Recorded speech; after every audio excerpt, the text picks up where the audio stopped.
Dhaggeeffattootni oduutiin jalqabaanii kumee caalchisaa dubartii magaala Finfinnee dhalattee biyyoota UK fi Ameerikaa barattee hojjette biyya deebi'uun sochii buna koo jedhu eegalte.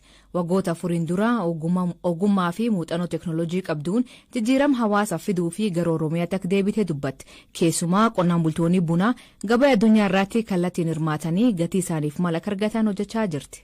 እንዴት አድርገን የዲጂታል ዓለሙን addunyaa dijitaala kana fayyadamnee akkamitti jijjiirama diinagdee fi hawaasaatiif oolchinaa kan jedhu bakka hedduutti hojjedheera.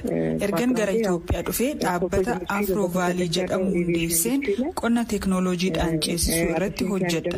Bara 2018 sagantaa Oromiyaa Digital Transformation jedhuun mootummaa naannoo Oromiyaa wajjin waliigaltee mallatteessuudhaan qonna teeknooloojiidhaan utubuun bu'aa Oromiyaan qonnarraa argattu gara fuulduraatti saffisiisuuf hojii jalqabe.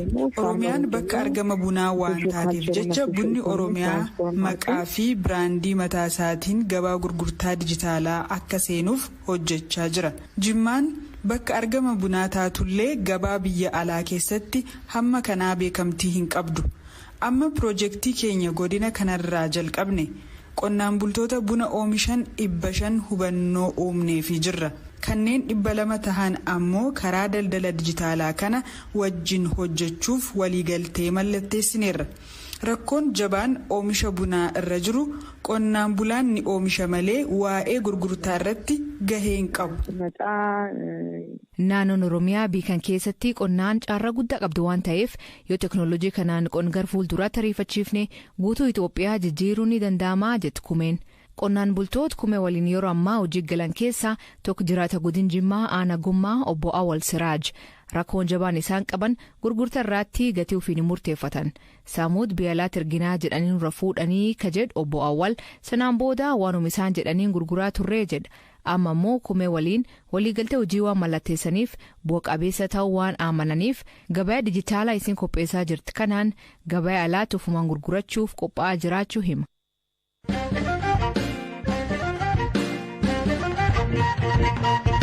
Waraan humnooti TPLF naannoo Affaar keessa geggeessaa jiraniin uummanni haala makee jiraachuu himan.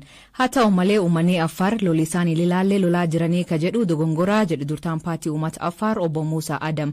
Lol naannichi keessa geggeeffamaa jiruun bifa marjiraa ka jedhu obbo Muusaan haalam jiru waayilkeen Habtaamuu Xibaabuu taasise. Lolli bifa hamtuurra jira nuti ammallee garasuma jirra. Lolli godina san keessatti ta'aa jiru lola hamaadha. Keessattuu aanaalee gara 4 ta'an irratti lola hamaatu jira. Aanaalee 2 isaantu amma yeroodhaaf harkaa qaba. Aanaalee 2 immoo lola hamaatu irratti geggeeffamaa jira. Aanaa Abaalaa fi Irabtii jedhamu isaantu amma harkaa qabaa isaan harka jira. Baraxlee fi Qonnabaan immoo lola hamaatu irratti geggeeffamaa jira jechuudha yeroo ammaa kana. Aanaalee lamaan humnootii TPLF'n to'atamanii jiran keessatti haalli namoomaa jiru maal akka ta'e wanti beektan jiraatu? Haalli namoomaa keessattuu godina kana jiru isa hamaadha. Namni almost 300 oltu garasi buqqa'ee biqilsoo haalli namummaa isa jabaa hawaasni addunyaattis dirmatuu fi qabu akka biyya keessaattis dirmachuu fi qabu jechuudha. Humnootiin TPLF sababni isaan aanaalee naannoo Affaar kunneen itti to'ataniif yookaan weeraraniif maali jettanii yaaddu isin? Yeroo ammaa kanatti isaan wanti isaan barbaadanii mootummaa jiddugala irratti dhiibbaa uumuudhaaf waa harkaa qabaatuu qaban waan ta'eef keessattuu naannolee Amaaraa fi Affaar irraa aanaalee haga ta'e wayii qabatuu barbaadan waan ta'eef lafa san qabatanii san booda mootummaa jiddugalaa waliin mariidhaaf gattaa'uun dirqama koolaateraal qabatanii akkasitti yaadaa jiru jechuudha. Amma waraanni isaanii haga gargaarsi namoomaa nuu seenutti lola keenya itti fufnaa jechuudha. Lola karaammoo isaantu cufe isaan banan malee banuu fi danda'u hin jiru jechuudha. Kanaaf lolli akka hin dhaabbanne isaaniin barbaadanii. So manni Affaar gatii isaanii seeraan hin malle kaffalaatiin hin jira jechuudha. Mee durataan TPLF kanaan dura ibsa miidiyaadhaaf kennaniin yaaddoo nageenyaa yookaan lola naannoo daangaatiin nurratti banamuu danda'u isa yaaddoo san dhabamsiisuudhaaf gara naannoo Affaaritti duulle waan jedhu wayii kaasanii turan. Tarii amma lolli naannoo daangaatii kiiloomeetira hagamii irratti kan lolamaa jiru naannoo Affaar keessatti jechuudha. Isaan miidiyaa irratti akkuma beektu hedduu haasa'anii garuu dubbiin isaan haasa'an keessaa dhibbatti jiba hin soban isaan hin sobanii. Tokkoffaa naannawa isaan amma lolatti banan keessaa namni isaanitti waraana banu dhiisii waraanni ittisa biyyaan turre poolisiin addaa Affaaratiin turre ummatuma hawaasuma irratti lola kana banan. Nuti lolli kun lola ta'uu qabu miti. Warri aangoo irratti wal nyaatan uummata galaafatuu hin qabdanii. Nama fixan malee waan mo'ataniis miti lolli kuni. Garuu uummata hawaasa miskiina kan uummata horsiisee bulaa kan uummata keenyas isaaniitis beelaan dheebuudhaan dhabsuudhaan miidhaa jiranii. Tibba kanarra deddeebiidhaan humni mootummaa federaalaa humnootii Affaariif deeggarsa gochaa jiru komiin jedhu inni dhagahamaati. Maaltu lafarra jira? Eenyutu humnootii TPLF wajjin lolaa jira yeroo ammaa kana? Uummata Affaar horsiisee bula. TPLF gamisaatiin waraana Eertiraa fi humni Affaar Tigraay seenuuf jecha jennaanii ofirra dhiibaa jirraa jedha.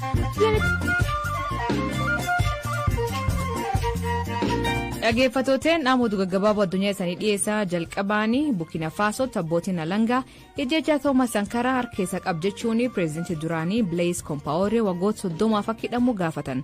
Sankaraan bulchaa jijjiirama guddaa fiduu fi tokkummaa Afrikaa lallabuun beekamu bara 1987 ejjeessan. Haaqi isaa argamu qorumsii bardabree gale. Naayijeeriyaatti miseensonni shororkeessitoota IS fi maatiin isaanii 100 ta'an waraana mootummaa tarkeennachuu himan. Namoonni kunneen dhiirota 22, dubartoota 27 fi daa'imman 55 ta'uu himan.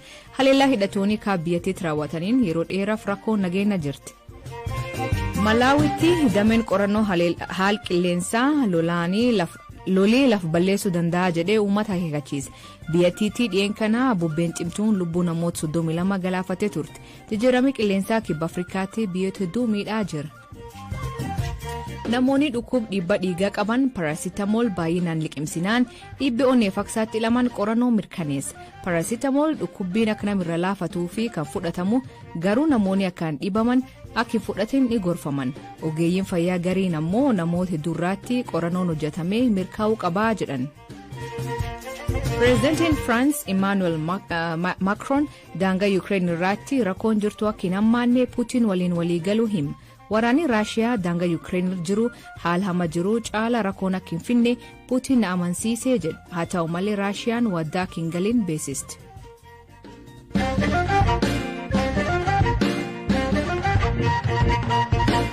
Fuulli Facebook miidiyaa waaltaa kan wiixatu waaree booda butamee gadhiifamuu fi hakaroonii $5,000 akka falamuuf gaafatan. Eegi butamee hakaroonii maxxansawwan garaagaraa irratti baasaa turan.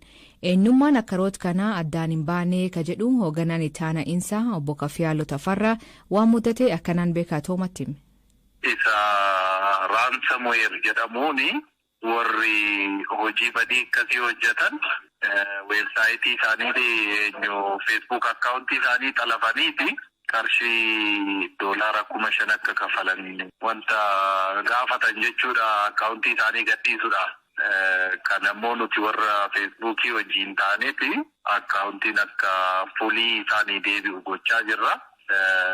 Hin milkoofne jenneeti fi rakkinni kun kan uumame duruma yeroo akkaawuntii akkasii bananii namoota amanamoo jedhaniitoo akkaawuntii waaltaa akka banu ergama akkasii nama kennaniif santu rakkina akkanaa kana kan uume fakkaata. Bal'inaan dhimmicha qorachaa jirra.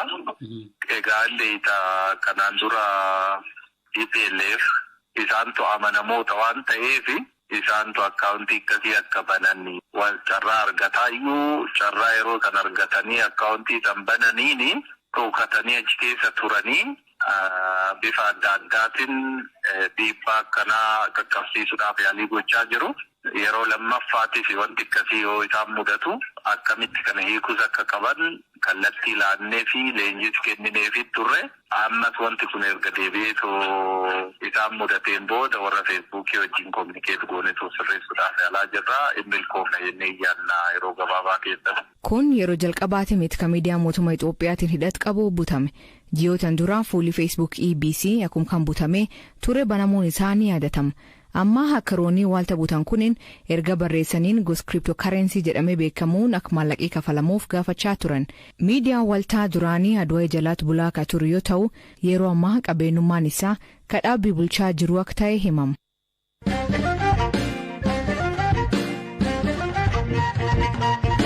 Oduu biraatiin gaanfa Afrikaa keessatti gogiinsi walitti fufisaan uumameen namoonni miliyoona 13 ta'an beelhamaaf saaxilamu sagantaa nyaata addunyaa WFP'n ibsa.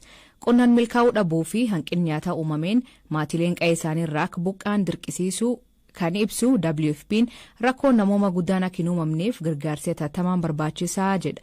Sabab jijjiirama qilleensaaf waggoota 3 amma bokkaan waqtii isaatti roobuu dhabuun uummanni rakkachaa jira. Zalaalem Taadessaa gabaas qaba. Dhaabbata biyyoota gamtoomaniitti sagantaa nyaata addunyaa akka jedhutti gaanfa Afrikaa keessatti gogiinsa walitti fufinsaan uumameen namootni miliyoona 13 ta'an beela hamaaf saaxilamaniiru. Qonnaan milkaa'uu dhabuu fi hanqinni nyaataa uumamee maatileen qe'ee isaaniirraa akka buqqaan dirqisiisuu isaa kan ibse sagantaa nyaata addunyaa rakkoon namoomaa guddaa akka hin uumamneef gargaarsa hatattamaan akka barbaachisu ibseera. Waggoota 3f waqtiin roobaa walitti aansuun waan hin roobneef gogiinsi itti fufeeraa jedhe sagantaan nyaata addunyaa gabaasa baaseen. Biqilootni badaniiru. Beelladootnis du'aniiru akkasumas Itoophiyaa, Somaaliyaa fi Keeniyaa keessatti namootni miliyoona 13 ta'an beela'aa jiru jedhe. Gatiin nyaataa garmalee dabalaa jira. Wanti qotamu waan hin jirreef ammoo hojiin qonnaa hir'isaa jira. Kun ammoo maatilee nyaata ofii dhiyeessuuf hojjetan irratti dhiibbaa uumeeraa jedhe. Gargaarsa hatattamaa yoo hin jiraan rakkoo namoomaa uumuu hambisuun hin danda'amu jedha dhaabbatni kun. Gargaarsa hatattamaa yoo hin jiraanne rakkoo namoomaa uumamu hambisuun hin danda'amu jedha dhaabbatni kun. Sagantaan nyaata addunyaa beela kana furuuf gargaarsa doolaara miliyoona 300 fi miliyoona 27 gaafateera. Maallaqa kanaan yeroof nyaataa fi maallaqa